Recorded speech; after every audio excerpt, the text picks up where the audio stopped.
Sige, tutorial tayo ngayon kay kuya. Ano kuya? Yan. Iikot siya mismo yan. Oh, okay. Nalik. Yun naman. Pangpaa. Tapos yan, tulak.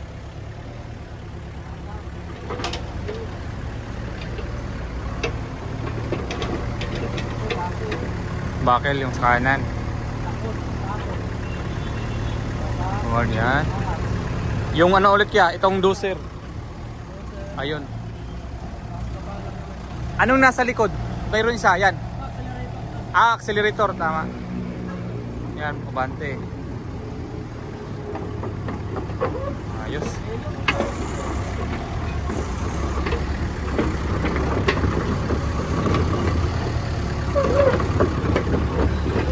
Okay kuya, thank you po. Yung ano yung sa pag ano, regular maintenance nito? Pag anong usually na sini-check? Halos sa karamihan naman yung sir na Gas lang, gas, oil, tsaka yung hydraulic, tsaka diesel.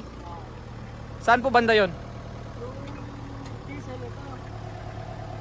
Hydraulic naman ito. Ito hydraulic po ito diesel. Ilan yung ano niyan? Galon. Galon, litro lang. Ito sir, yung pinaka-gets niya sa kabila. Yan lang, pag nagsalit kayo ng hydraulic, pag nagsalit kayo ng hydraulic, Kikita yan dito? hanggang dyan lang siya, hindi siya pwedeng lumampas. Hanggang dyan lang talaga siya. Hydraulic, hanggang dyan. Parang wala naman ako nakikita. Nakataas kasi yung kumuli. Naka-full yung ano, nakasagad.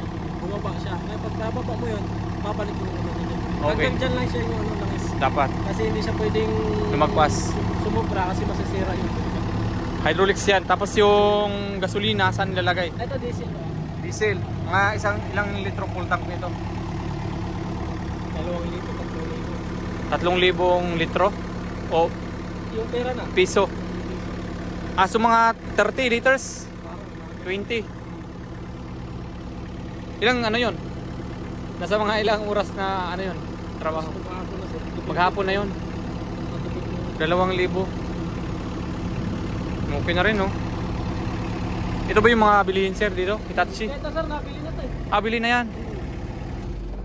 Usually, mga ganong kadalas dito mag-deliver ng mga ganito? Kasi next year pa yung balak namin, eh. Next year pa. Nagkakain ng kanina, may pinulot ko naman ako kanina na yun eh. Ayan, yung... Lahat, sir, ganun lang din yung operate niyan. Ganun lang din, generic lang. Halos taas baba lang din siya. Ganun. Parehas lang.